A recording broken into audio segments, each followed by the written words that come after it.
मैया पहुंची है अभी मैया से थोड़ी सी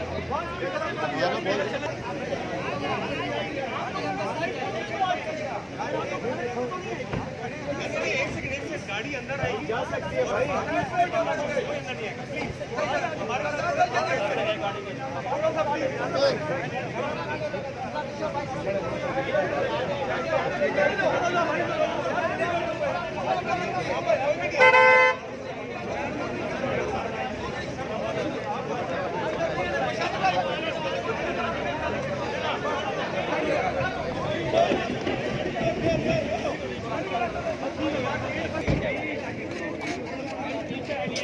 ये जरा